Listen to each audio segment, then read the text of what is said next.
Peace. I want to welcome y'all to another episode of For the Culture. We got Brian Glaze Gibbs in the building, man. Glaze, introduce yourself to the people that might not be familiar with who you are.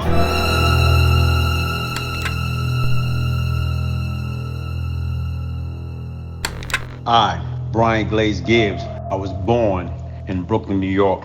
The year was 1963. I was born in the back seat of a police car. Typical kid. My mother was like my mother, my father, my big sister, my best friend. She gave me, my brother and sister, the best life that she can possibly give us. You know, growing up in the Bedford-Stuyvesant section of New York, where the teacher diversity, it's like people are people. You grow up with every nationality. In school, I was like an average kid. What I hated at a young age, I hated bully. That's during the first time that I ran across the notorious 50 Cent. Now, growing up in Bed-Stuy in the East back in those days, man, can you tell us what was it like coming up in the late 60s in New York City? I spent, I guess, my first 12, 13 years in the Bedford-Stuyvesant section of New York before we actually moved to East New York, Cypress Hill houses. That's when I ran into Walter King Tut Johnson, and really, that's when my life of crime started. When we started burglarizing, robbing, getting out there, trying to make that fast money to buy the latest designer clothes to dress to impress for the girls.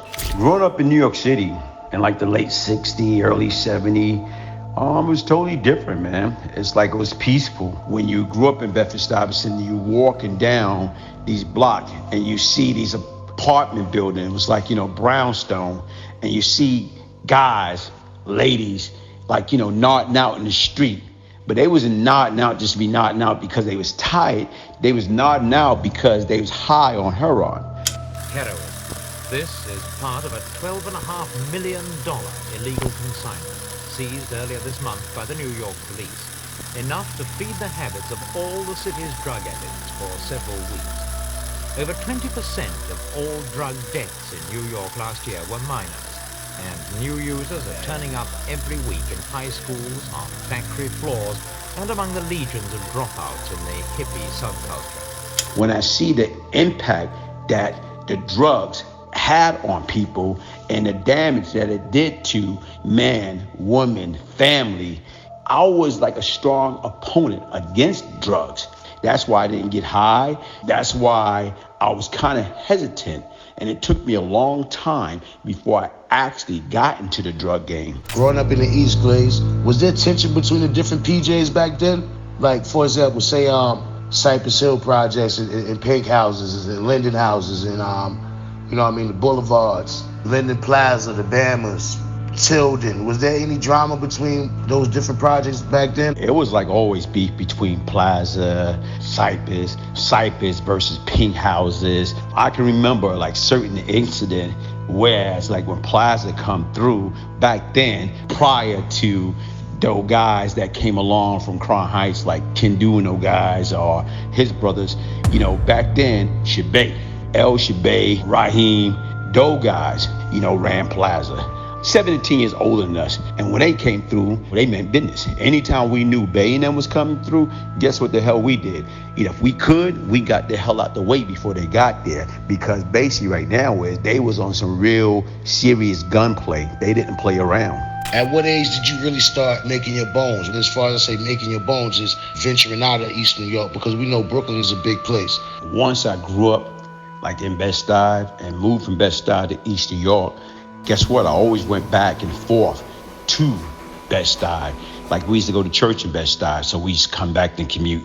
Then we used to go to Boy Scout. That's where you built a lot of relationship with a lot of Brooklyn cats. We had so many different individuals from all over Brooklyn going to Boy Scout. So meaning that's when we start venturing off. I was basically all over Brooklyn. How did you get the name Glaze? I got the name Glaze by a childhood friend, Curtis Gibbs, a.k.a. Domino. Domino was Domino Sugar. My brother's name was Kool-Aid, and he gave me the name Glaze. So it stuck.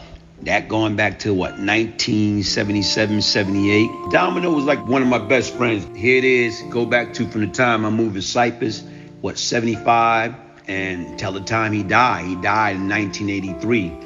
Cool brother, man. He could have been anything that he wanted had he not been murdered in 1983, man. His death, like, affected and touched a lot of us. I was incarcerated in Fishkill, April 83 when he was murdered. When I came home in 84, literally, I was just looking for people to kill to retaliate for Domino death. It didn't matter. It's like that how bad it hurted, man. Anybody you felt that was responsible for it was going to get it. But the funny part about it is, anybody that you thought was responsible, other people came along and said, yo, it wasn't like that. And they broke it down in step by step, how it took place, why it happened. And it's like, damn, it go deeper than the original surface. Some things is best not to be said. You leave it alone because you involving other people that's still alive, that's still free. So to me, I'm just gonna leave that one as is.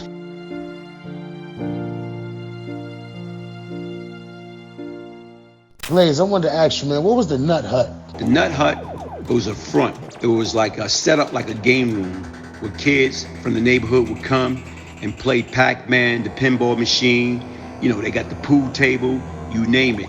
But the real activity was the illegal drugs, like selling, large quantity of heroin, cocaine, on weed, and it used to be a gambling spot. All that took place in the basement, and only people went down there as a selective few. Moochie was the owner of the Nut Hut. That was one of his many establishments over the years.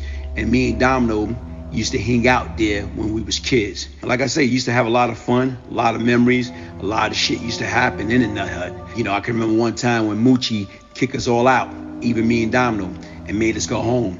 Like we went across the street, got on the roof, and we was able to watch, from the building, as certain shit was going on once they shut down the Nut Hut, and it was some scary shit. Moochie, good brother, he the first one that I knew that was actually into the game, man. And, he had a hell of an organization when I was a kid. We was good friends, taught me a lot. And like I said right now, he just caught a bad one at the end, man. These guys, when they found his body tortured, stabbed up, burnt up in the back of a trunk. Now, what was the incident? What was your quote-unquote coming out party? As all teenagers and young guys that come out those type of neighborhoods and those type of environments, you got to prove yourself. They're going to test you, and the niggas that know you got some heart. So what was that incident that motherfucker say, that nigga Glaze is good? I'm talking about my coming out. I say right now, doing one at a time, that me and a young guy, we got into a confrontation. I remember pulling out my 25 automatic, and I just remember just blasting this cat, man. And when I blast him in his leg. I'm probably 15, 16 years old. And after I blast him in his leg or whatever, it's like, oh shit, damn, I gotta finish him off.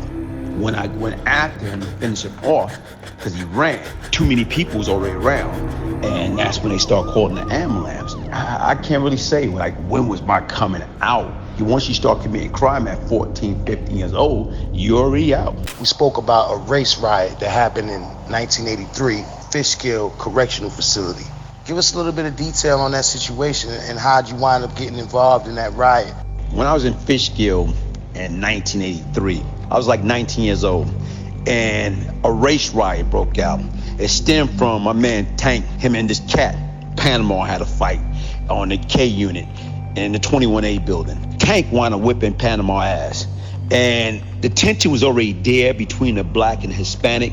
Just so happened when we get out in the yard, I'm talking about, it's July 1983. I got, fucking big green coat on. I got a couple of shank, a hammer, fucking steel weight in the socks. Look, I'm ready. So when we get out there, and then all of a sudden we supposed to be making a move, correctional officers start surrounding the yard. These motherfuckers start throwing away their shanks. They start throwing away their weapon. I was the last one to actually throw away my weapon.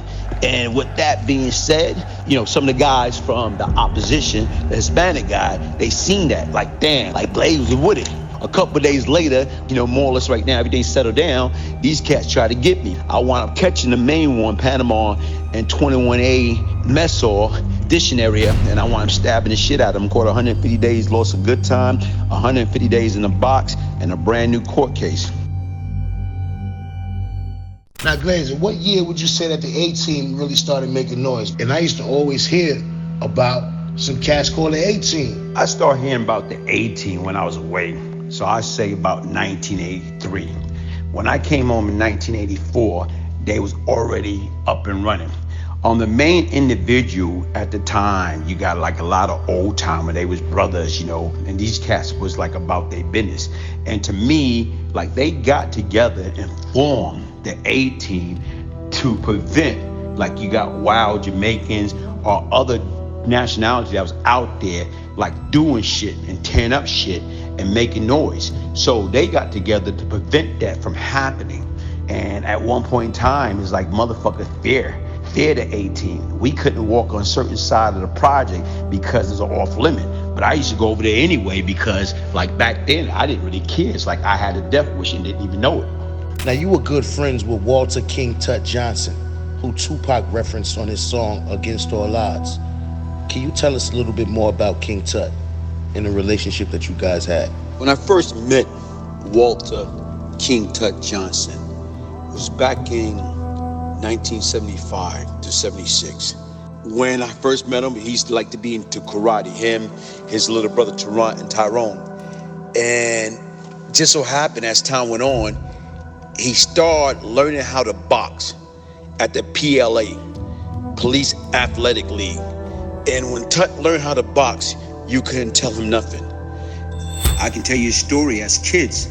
I think we was like 14 years old, 15. We got into a confrontation with some older guys in the projects, and we got into a fist fight.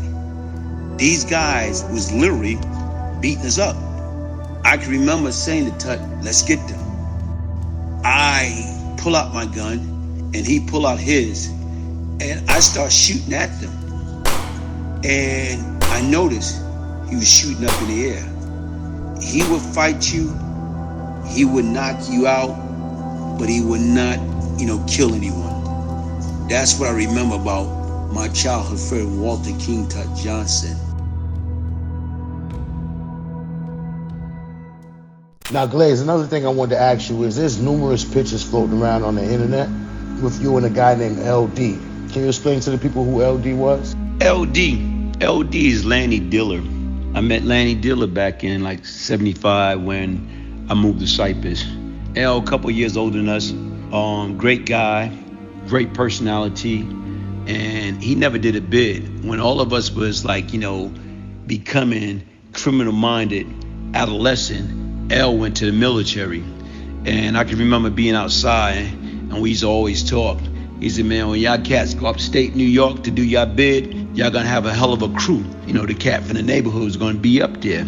I can remember one of the first opportunity I had in the drug game came with LD, him and some of his family members. They had a spot on Marion Hopkinson.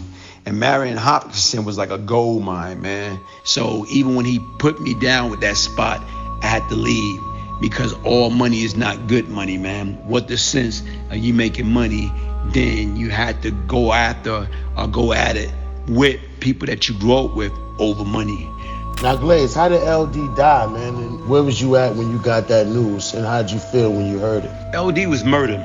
He was leaving a party that they had for Foxy Brown. The location was in Manhattan Tavern on the Green. When I heard L was murdered, man, it was a hurting feeling, man. Only thing I can say is like, this shit is a tragedy. You look at him, his kids grew up without a father, and it's like, it's sad, man. Like, I love him. Rest in peace, Lanny. Glaze, in your audio book, Straight from the Street Volume 1, you have a chapter about Kelvin Martin, aka 50 Cent, not to be confused with the rapper 50 Cent. Now, there's a documentary about him called The Original 50 Cent. I believe Jimmy Hinchman produced it.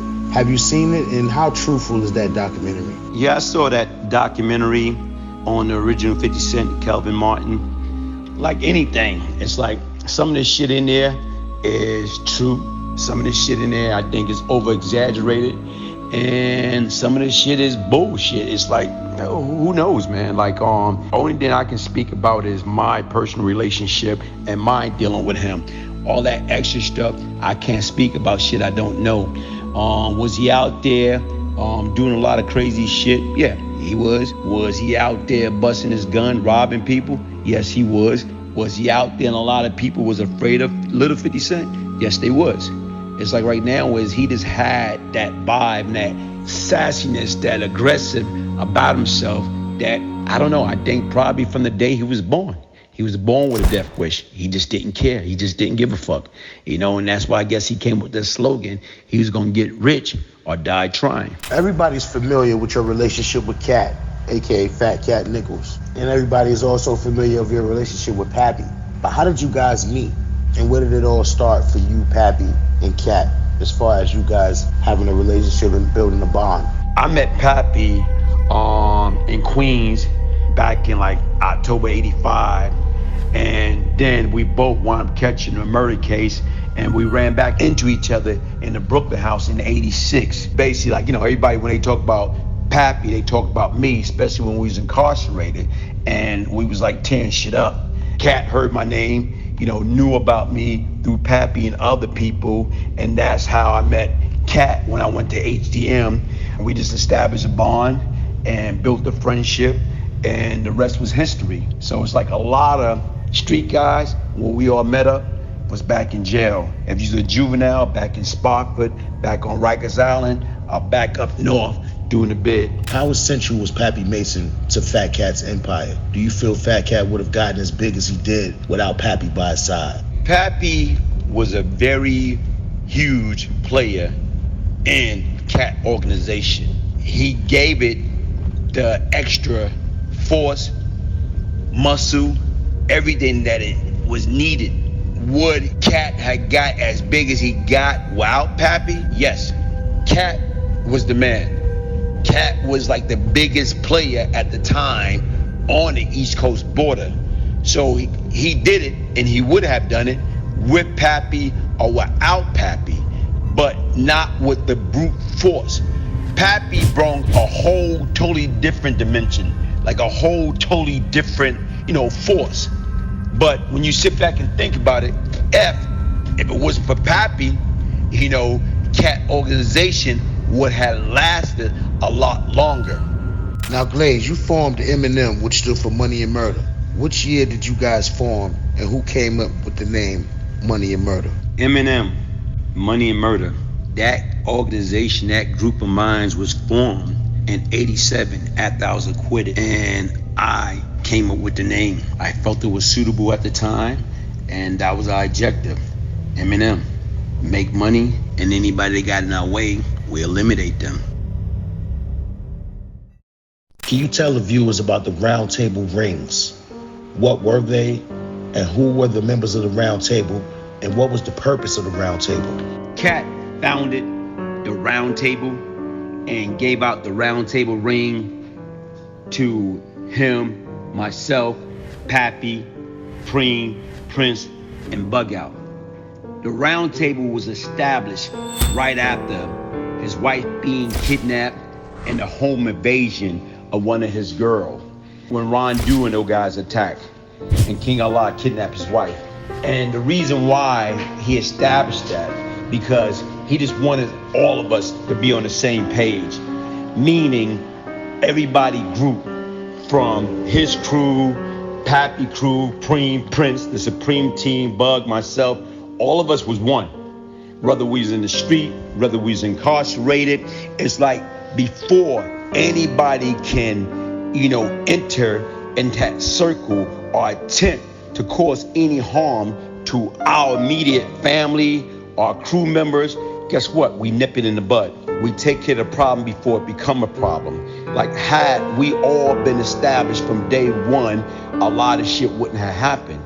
Because once these guys are people out there in the street, the wolves, once they know that all of us is one, that all of us is down together, it's hard to penetrate through something that powerful. That power structure is so strong that nobody want to go against that grain because of the fact of the consequences. You mentioned a home invasion on Fat Cat's girl's house. Was this the same Rondu who was responsible for robbing AZ Fazion? Can you give us the story behind Rondu robbing Fat Cat's girl's crib? Yes, Henry Bowden, a.k.a. Rondu, was involved with AZ Fazion, home invasion, robbery, killing, and he also was involved in Fat Cat girlfriend, Lynn, home invasion. Rondu had a relationship with Just Me. Just Me, real name is Isaac Bolden. Him and Rondu, they not related. They met in jail years ago from juvenile days. So now they're grown men. Rondu came home, he's hungry. He want a big payday. He know Just Me is tied in with Fat Cat. So what he used to do is he used to go to Just Me like, look, man, come on, man, you gotta hook me up. You gotta put me on. You gotta put me on, man. Cat making millions of dollars and he got it like that. You gotta hook me up. Just Me was loyal to Fat Cat, with Fat Cat in jail. And Henry Bolden is right there with him. So what he did is he gave into the temptation and he set up a move at one of Cat's stash house. So when he set that move up, before he did the move, he told Rondu, you gotta promise me that you're not gonna kill nobody. So Just Me set that move up, and right now is as these guys were stopping by Lynn house to drop off money and drugs or whatever, what happened was Rondu and them was waiting in the bushes and they attacked them. They tied them up, robbed everything, pistol whipped Lynn, and they left. But they did what Just Me asked them. They did not kill nobody in there. Shortly after that, once Cat found out who it was a botch hit on Rondu. These guys got into a shootout in the Bronx. And then once Rondu hit Rikers Island, he got like over 150 stitches from his face to his back because of that incident, because of that home invasion. Isaac Bolden, aka Just Me, for his involvement in the home invasion of Lynn Fat Cat girlfriend, he received the death penalty. He was executed as he was leaving his mother's house in August of 1987. Now, Glaze, you also spoke on Fat Cat's wife being kidnapped. Can you go more in depth on that situation? During May 1987, Memorial Day weekend, after being kicked off of Rikers Island and being sent back to Brooklyn House to fight my murder charge, it was like that Friday, Channel 7 News was on, and a picture of a woman, African woman, flashed across the news screen, and she looked familiar. And the woman happened to be Fat Cat wife, Mousy. She was kidnapped in broad daylight off of the street in Long Island. She was driving her Mercedes-Benz, and these guys that was in detective cars pull her over, dressed up in plain clothes, and they was posing as detective. And as they approach her, they say they need to take her in for questioning for the murder of her husband, Lorenzo Fat Cat Nichols, parole officer Brian Rooney. So she complied, not knowing, as soon as they grabbed her and threw her in the back of a van and took her to a abandoned building in Brooklyn. And during that whole time, as they was trying to negotiate with Cat thing was, and it was like month prior when me and him was on Rikers Island, he basically kind of say, look, man, I don't care what is it. I will not fall down to any form of extortion. It doesn't matter.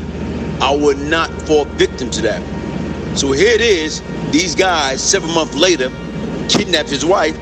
They wanted a large amount of money, large amount of heroin, cocaine, and basically right now where's his stand was, I don't got it, man. All I can give y'all guys is like cars or jewelry.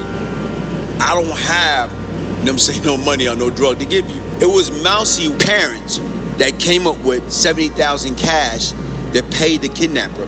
And Prince Gerald Miller basically played the middleman and negotiate the deal for her return.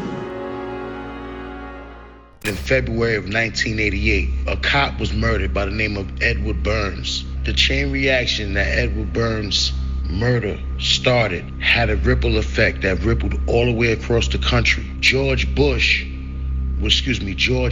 Bush, when he ran for election that year, he took around with him the badge of Edward Burns. Can you explain the effect that murder had on the United States of America? The reward is up to $40,000 tonight for information leading to the arrest and conviction of the killer of a rookie New York City police officer. 22-year-old Edward Byrne was shot as he sat in his squad car guarding the home of a witness in a drug trial. Key police officer Edward Byrne was actually hit 5 times in the head, executed by a squad of thugs acting on orders from jailed crack enforcer Howard Pappy Mason. Mason wanted to show police and the community who was really ruling the streets. Todd was standing there laughing at the car, like they used to talk to him in the car. And the guy said, you guys in Queens getting real crazy, shooting cops, right? The death of Edward Byrne, the rookie police officer, had a hell of an effect. It started the war on drugs. Everybody from all over the United States was affected by his death. George Bush campaigned with Edward Byrne badge. That whole shit, oh man, it was like the beginning to the end. When that cop got murdered, executioner style, everybody that was somebody that was in the street paid a price. Cat lost his whole family to that move. Our whole organization went down. You got 4 young men, you know what I'm saying, that's still incarcerated as we speak because of that move. It's just like, hey, the beginning of the end, man. That move, execution murder, Edward Byrne, of February 1988, still have an ongoing effect on so many different people's lives. It's like the beginning of the end. 4 men that are convicted of killing Edward Byrne was up for parole. Now, of course, we've known that they have served the 25 years of that life sentence, and they have been up for parole 3 times so far. What's your thoughts on those guys? Did you happen to know those individuals? And did you have a personal relationship with any one of them? Yeah, I know those guys. The crazy part about that is when Byrne first got killed, everybody had me as their #1 suspect. Everybody felt I am the one that killed the rookie police officer. And 2 of the guys was with me when they picked me up. When they arrested me, Marshall was with me and Dave McCleary was with me. And they let those guys go and they kept me. Once again, with those guys, they made, a bad choice. They made a bad decision.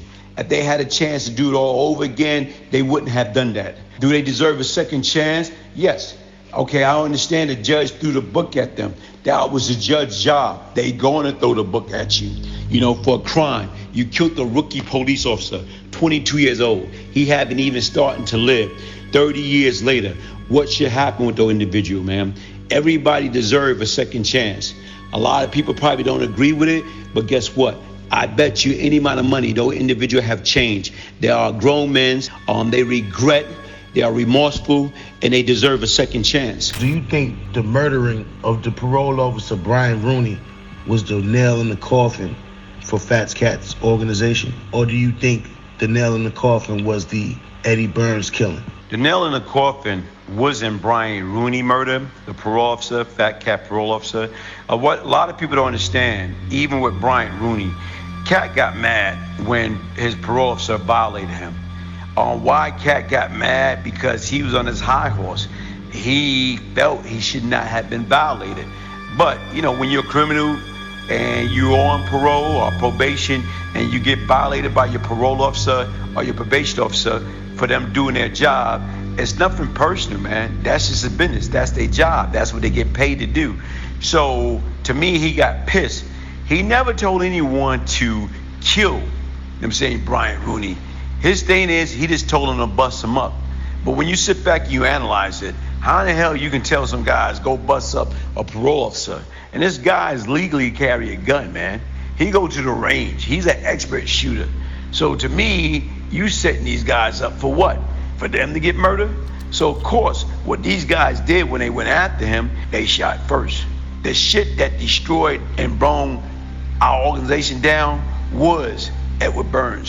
When he was murdered, they came out with TNT and started the war on drugs. And guess what, man? That shit affected the whole United States. That move right there was the nail in the coffin for a lot of organizations. Now, there was a rumor that Fat Cat was robbed in prison by a gentleman named Big Spady. Is there any truth to that? That claim about Fat Cat being robbed on Rikers Island by Spady is pure bullshit. Don't get me wrong, Big Spady had a hell of a reputation. Big Spady was the real motherfucking deal. But guess what? If Big Spady would have done something like that with Fat Cat during that period of time, the whole Rikers Island would have been a bloodbath. It would have been a major, major war. Spady wasn't strong enough to handle that shit at that present time. The way we was moving back then, the whole key is you don't never do no shit that stupid that gonna cause your family to be in jeopardy. You gotta remember, Cat, anything that he do back then, if he would sneeze, guess what? Snot come out his nostril. Guess what? It was in the news. The firebomb when his mom's house got burnt down and his sister passed away. When the parole officer murder. Anything that Cat did was in the news. So imagine something of that magnitude. That shit would have been in the news. But then again, what would have been in the news or whatever, the retaliation, the bloodbath behind that, because that's what would have happened. The key was Cat was one of the largest motherfuckers at the time on the East Coast. So that type of shit wouldn't have happened. Spady, once again, like I say, very powerful at that time. But guess what? Spady would have went down in Spade. He would have went down in fight. He went down. Rikers Island would have been a bloodbath. Brownsville would have been a bloodbath. Because once again, they wouldn't be able to handle the pressure. Let me tell you a true story. When Cat went upstate, and he hit, like I'm saying, Attica, then he hit Shawanga. When he hit Shawanga, it was an extortionate crew down there. Farmer, may his soul rest in peace. Jose Harris. These guys, I'm talking about gangsters. I'm talking about catching jailhouse body. Rumor was that when Cat got to Shawanga, these motherfuckers was gonna extort him. I was on a visiting Cat. Jose, while I was at the machine, hey, Glaze. I turn around, looking around. I see this pretty motherfucker. I'm saying, man, you know, I'm about to go off on him, man. Motherfucker, what you want? What you talking to me for? You don't know me. And as I'm about to go off on the Cat, he extended his hand. He said, I'm Jose Harris. I'm like, oh, shit. When you go by the history and you know who's who, I don't know him, but I know the damn name. Hey, Jose, how you doing? Shook his hand. He said, look, man, there's rumors going around talking about that, you know, we're going to extort Cat. We want to get at Cat. He says nothing like that. He said, listen, man, you need to come up here. You need to see Farmer. Probably in a day or two, I came back. I visit Farmer. When I visit Farmer said, look, man, hey, you look out for my people. So I was looking at, you know, for his family member. Got the nigga lawyer, tried to take care of his appeal, was looking out for his family. You know, I was doing all type of shit because we grew up together. So he said, look, man, I know how y'all guys move. Why in the hell we gonna try to do something to him? Knowing exactly, we got families out there. We love our family, man. So all the rumors, that's exactly what it is. We don't want no problem with y'all guys. Farmer was from Brooklyn. Farmer was a real old timer, man, gangster. And Farmer used to like wreck shit, man, tear shit up, you know, store motherfucker, kill motherfuckers. Farmer did it all, man. But these are the guys that told me straight up top, they didn't have nothing to do with wanting to extort Cat. Like, they know how Cat was moving and how strong we was. So later for the rumors, what people might think and speculate, like they didn't want no problem with us based upon our reputation and the shit that we was doing back then. Now, Glaze, the same time that you guys was making a whole lot of noise in New York, there was also some other guys making a whole lot of noise too. Now, they was called the Shower Posse. What do you remember about them cats? Man, did I ever heard of the Shower Posse? The Shower Posse, honestly speaking, man, is like legendary. You gotta remember, they go back from years ago. Shit, I think the first time I ever heard about them, I probably was like 14 years old. I was going to George W. Wingate at the time. That's a school in Crown Heights. That section of Brooklyn, you got Crown Heights and you got Flatbush. So you had a lot of the Jamaican and the guys from the Caribbean island back there that was going to Wingate. As far as the Shower Posse, those guys were just dangerous, man. Federal agents and local police arrested more than 200 alleged members of Jamaican gangs or posses, reputed to be some of the most violent gangsters in the country. They are alleged to be involved in kidnapping, in robberies, assaults, domestic and international gun trafficking, money laundering, and fraud. Most of them came from Jamaica, and they had training from the CIA. And when the training that they had from the CIA, they was going to war. These guys was actually going like the war with the Jamaican government, and most of the folks was trained by the CIA, man. For 40 years, Jamaican elections have been bitter and violent. The last time the two main parties met to elect a prime minister was 8 years ago, when armed gangs aligned themselves with both parties, helping them consolidate their control of neighborhoods. Those are the same gangs who are now showing up in American cities dealing drugs. So what type of shit, when they coming over here to America, these guys is already grown men, and they already got military training. So imagine you a grown man with military training, guerrilla warfare mentality. What chance do most people have? You don't have a goddamn chance in the world. So they already had the advantage because these guys was fully trained. So to me, back then, yeah, they had the edge, man. I got to give them. They definitely had the damn edge. Now, being that we on the subject of the Shower Posse, there was a dude named Delroy Uzi Edwards. Now, he became a major force in New York City's drug trade. Did you or any members of your crew ever have any run-ins with Uzi Edwards? I personally never had any direct beef or interaction with Uzi Delroy Edwards, but a friend of mine, he had a beef with Delroy. Delroy basically like opened up shop in like the Bedford-Stuyvesant area near the Kingsborough projects. And Uzi told these cats ahead of time, look, don't open up shop. My man and them did, and Uzi came back and lit their ass up, started cutting loose, and my man got shot the hell up real bad and almost died. I was at the Brooklyn House of Detention at the time, facing murder charge, and there was a guy that was there. And he was going around that whole time telling me that Uzi was his brother. So what I did was I tied him up, threw him on the bed, and I tortured him. And I got the Long Island address where Delroy lay his head at, his home in Long Island that nobody knew. It's like, here it is, the element of surprise. I got this guy address. What I did was I gave that information to my man and them. And these guys, here it is, the moment that they should have took advantage of. They didn't take advantage of it. They were scared to fucking death to retaliate against Delroy. Because don't get me wrong, he was putting in work and he was doing damage. And like literally, everybody can talk that shit, but only certain people went after certain individuals. These guys didn't do jack shit, no retaliation, no nothing. This cat went to the Poconos to try to regroup and reheal. He didn't do no retaliation despite he had this man address. Years later, once Delroy got convicted and got taken off the street, he had a fucking big party to celebrate Delroy going to jail, and Delroy got a life sentence. That was bullshit, man, because if you shot me up or shot my people up or whatever, I'm coming to get you. I don't give a damn who you are. But that individual, nah. He didn't want no part of Uzi Edwards. None of the major drug dealers of the 80s got no money out of Flatbush, including you, Danny Diamonds. Why was that? Flatbush was a whole totally different animal. I know I didn't have no spot in Flatbush. And you know what? I think LD probably did. But I know a lot of people didn't have no spot in Flatbush. With the Jamaican and Caribbean, they stuck together. So they didn't let no outsider come in.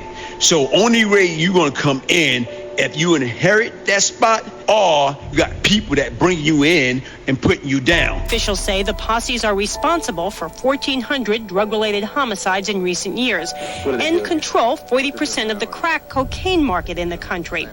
Most of the posse members come from the violence-torn slums of Jamaica and have slipped illegally into the U.S. to take advantage of the booming drug trade. Because like I told you right now, those guys from the Shower Posse to the Touchy to those little organization, they had shit down packed, man.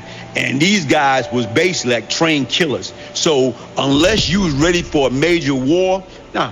A lot of cats did not got money as far as that drug money in Flatbush because they was already established and nobody fucked with them.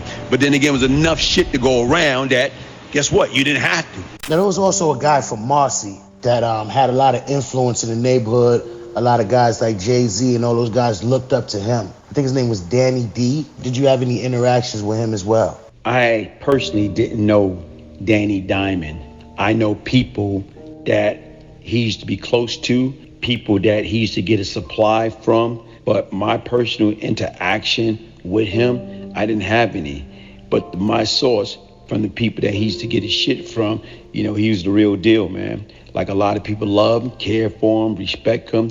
He was like the real guy. So, like to me, with that being said, that's all I can say about him. If I don't know somebody, I don't exaggerate, I don't lie, I don't get caught up into it. It's like if you know him, you know him. If you don't, you don't. But from what my man told me, he was the real deal. There's an individual named Dexter Isaac who says he was involved in the 1994 robbery of the late rapper Tupac Shakur. He also claims to have met you in prison. Do you recall meeting him? Dexter Isaac. Yeah, I heard that he met me back in Brooklyn House back in '86. Offhand, I don't recall meeting Dexter, Isaac, but when you in and out of the P now, out of the, like, you know what I'm saying, Brooklyn House, Rikers Island, you do come across plenty of people. Some is more memorable than other that you remember, some you don't. So it is a possibility that, you know, we did cross paths. You know, he made mention of the terms, like, you know, some of the slogan that I was utilizing back then, say what you mean to mean what you say. Yeah, that was one of my favorite lines during that period of time. So at this present time, me personally, I can't really say that I personally ran across him. Can't really say it happened or it didn't happen. You know, when you don't run into so many different individuals, yo, man, you can't remember everybody. Now, Haitian Jack has mentioned your name on a few occasions, Glaze. What do you think about Haitian Jack? A lot of people seem to be intimidated by him. I recall you once said that people had offered you money to kill him. Can you elaborate on that? To me, Haitian Jack, I didn't see him the way he proclaimed to be. I never seen him like that. What I knew about him is he was a cool cat, but as far as like all that killer shit, I never seen it. So to me, probably around certain individual, like he act a certain way, but I never seen it. I knew he used to hang out with a lot of killers, cat that would take care of business, but I never knew him to be that type of individual. You know, if that's the case, ask him what happened with him and Black Prince, Skinny Prince from Crown Heights, who Scooter used to have to keep off his ass in Elmira, because Black Prince was Pappy Man. He was real nice with his hands, and he used to extort him. And basically right now, where it's like, give him hell up in Elmira. So all that extra shit that he go around talking about, I don't see it. I never seen it, never heard of it. Also, yeah, I had a few guys want to pay me to, you know, take him out, all because of, I think it was a jealousy type of situation. They all used to be down together, used to make plenty of money, and I think he broke off for them and started doing his own thing, was doing well for himself, and I guess these guys just wanted me to erase him off the map. When those guys offered you the money to take out Haitian Jack, why didn't you take him up on the offer?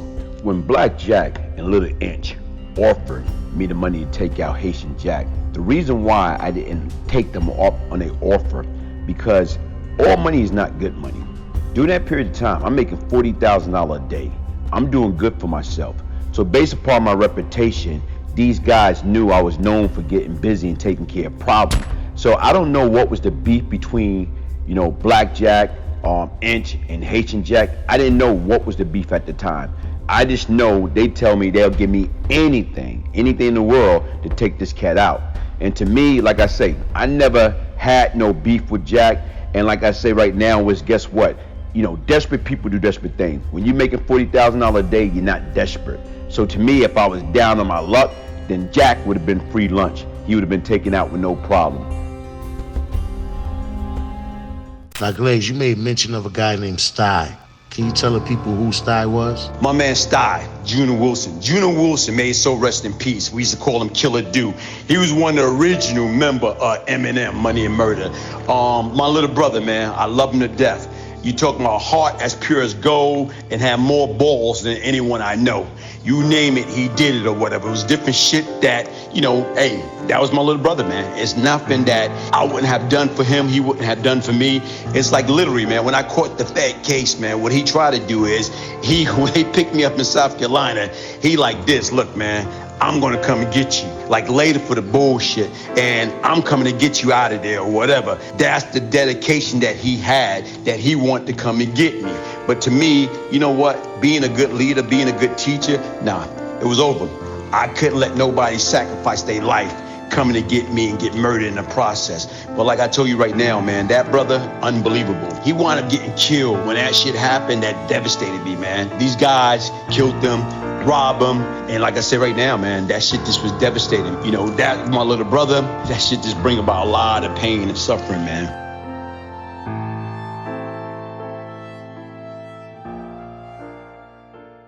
There was an episode of Hot Boxing with Mike Tyson, which is his Mike Tyson's podcast, where he mentioned you. Did you ever meet Mike Tyson? You know, we all knew Glaze and Tut and all those guys. Yeah. The first time I ever ran into Mike Tyson, this cat was in Cyprus driving around in a 250,000 Rolls Royce. And, like I said, he's with a few guys. They had like submachine Uzi out the damn window. But I guess this being Cyprus, East New York, Brooklyn, and at that time, the 75th precinct had one of the highest murder rate. So it's safe to say this guy being the heavyweight boxing champion of the world, he was smart to have that type of security coming into Cyprus. Because once again, guess what, man? We was hungry out there. But you got some hungry cat that's out there. If they had the opportunity, guess what, man? That would have been lunch. But like I say right now, Mike, good guy. He rub elbow with the best of us. And you know what? Nothing but respect for him. Nothing but respect. Now, Tracy Morgan also made mention of you during an appearance on the Breakfast Club. Did you hear about this? And what are your thoughts when you did hear of it? I come from Tompkins Projects. Jay know me, Todd know me. Right across the street from Marcy. I had to hold it down. Ben, Killa Ben, K-Sar lived in my building. God bless the Jack. I know Glaze, Supreme Team. What up, Glaze? When Tracy Morgan made mention of me, what he did was he say about he know Jay-Z, he know different people, Killa Ben, and he say K-Sean live in my building, rest in peace. Then right after that, he say, I know Glaze. What's up, Glaze? Supreme Team.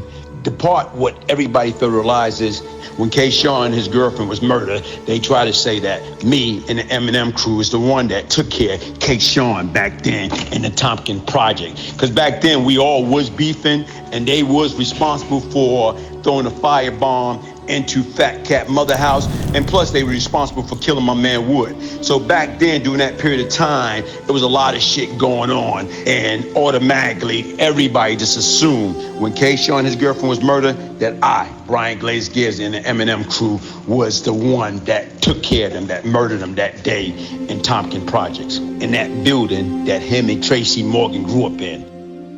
Do you talk to Pappy Mason at all these days? Because there's some rumors that I've been hearing on the street for quite some time that he's suffering from mental health issues now, man. Last time I heard from Pat was some years ago. I sent him a money order, and when I spoke with him, it was as if we had never stopped speaking. Because Pat just had this one thing. It's like when he called and you pick up, Bebo, Bebo, Bebo, Bebo, bop, bop, bop, bop, bop, bop. That was just Pat. Reached out to him like a year or two ago, and I never got no response. And I did hear the same thing, that they have him back on medication. You gotta remember, the way the federal government do things, it's totally different. It's like they used to, when he used to act up, they used to strip him butt naked and spread him for eagle and chain him to a bed for like days at a time. That would break anybody in their rightful state of mind. How did you manage to survive the 80s without getting shot, grazed? The murder rate was through the roof at that time in New York City. Back then, man, it was a crazy time. And it was no defense for the element of surprise, so I always was prepared. It's like when we roll, man. Or even when I was enrolling, if I'm by myself, I still took precaution. When I used to go in my building, I didn't go in my building like everybody else did. I used to go in the very back of the building, which happened to be a little small housing police department. So I used to go in the back of the building, go up to that building to the 7th floor and go over the roof and enter into my building to get to my apartment. So nobody knew I was in, or nobody knew that I was out. But when we used to come out, hey, I used to just be prepared, man. I'm talking about the bulletproof vest, the Uzi, 9mm 45, and you just watch everything and everyone, man. Because once again, if you slip and you're not looking, you're not paying attention, that's normally when your enemy gets you. Can you tell the viewers or give the viewers a better understanding of the deal that you made with the United States government? Now, I do understand that all the people that you implicated as a part of that deal were deceased. Now, can you give us a better understanding on that situation and some of the circumstances involved in that situation? Hey, I have to say that was a deal of a lifetime. Brian Glaze Gibbs versus the United States government. Back then, when I caught the case, 21 U.S.C. 848, 21 U.S.C. 841, and 21 U.S.C. 846. Initially, it was just like drug charge. But when I made a deal and I more or less told them about everything I was responsible for from the homicide, that wasn't enough. Brooklyn and Queens start coming at the federal government talking about all the other shit that I had, as far as like they thought I averaged 1 murder a week for a year and a half. So now it became a situation like the deal was I gave them information regards to all the murders that they didn't know about. And only person that I gave it information on is me and my dead co-defendant. All my co-defendants that were responsible for those murders, they was already deceased. And that's what people do not understand. Like, you'll never hear anybody come along and say, hey, Brian Glaze Gibbs testify against me. Brian Glaze Gibbs, put me in jail. You're not going to have that. And everybody going to say, well, his co-defendant, they all copped out. No, Pappy went to trial. My brother Country went to trial. My man Hit went to trial. The cops killer went to trial. It was plenty of people, Shaka went to trial. But here it is, Brian Glaze Gibbs never testified against them. So to me, when you look at the deal was, if my co-defendant was still alive and I was dead, and they decided right now they're going to give me up, let them give me up, man. Then once I made a deal and you sit down and you talk to these folks, they try to give me everything, man. Any and every unsolved murder. One murder in particular was a double homicide that happened in the Fort Greene section on June 17, 1987. Whereas when I sat down with my lawyer and we sat down with NYPD, they came up with all type of shit. It got to the point in time that I started breaking everything down that me and my crew supposed to be responsible for, and they looking at it. It was an MO. Like, what type of shell was used, what type of bullet was used, how, the entry and the exit wound. And at the end, it became like they kind of looked like, like they had egg in their face because the shit wasn't adding up.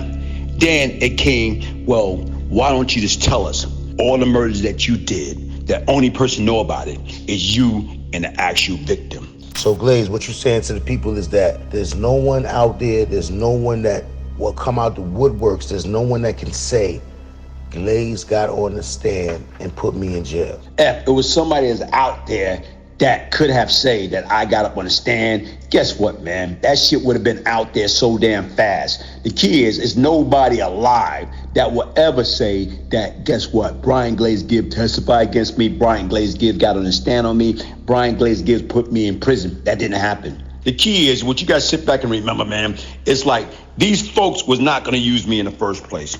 And it was a calculated risk. It's like for them to use me, a career criminal, well, my background, 4 felony conviction, all the murder charges that I had, for them to use me to get anybody, it's like using syphilis to get gonorrhea. That was not going to happen, man. And see, it was a calculated risk, and guess what? I won.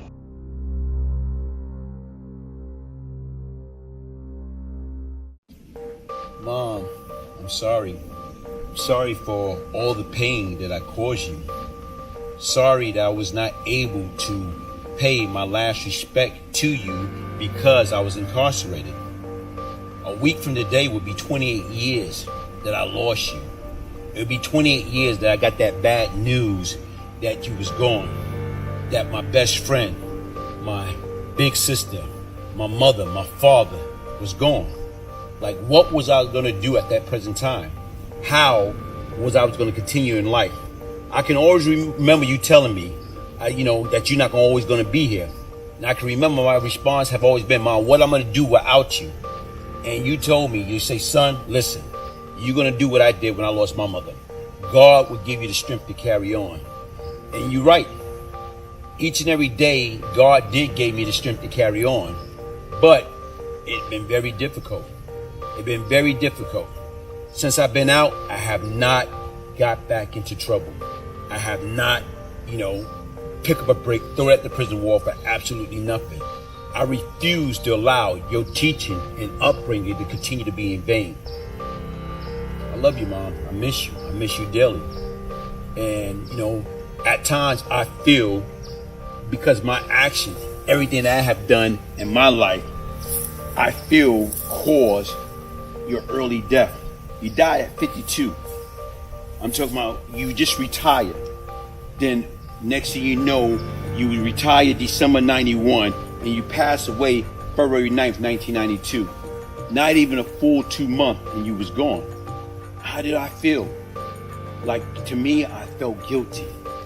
It took your death to help me to understand the pain and suffering that I inflicted upon the victim and the victim family. And with that type of pain you wouldn't wish on your worst enemy. That's what helped me to grow, Mom. That's what helped me to put my life back on the right track and stop playing Grand Theft Auto Live with my life. It's because of you that when I got out, I refused to go backwards. I started being the child, the young man that you raised me to be. I started applying some of the principles that you taught me during my early years in life. And it's only because of the grace of God that I'm here now and I didn't go back. That I'm here like telling you that I'm sorry, Mom. I'm here telling you that I changed my life around. And I'm trying to utilize my story to minister to the other younger generation to get them to understand crime doesn't pay. You gotta see, it's crazy now, Mom. What I see now is more reckless now than it was back then. You see a lot of senseless killing.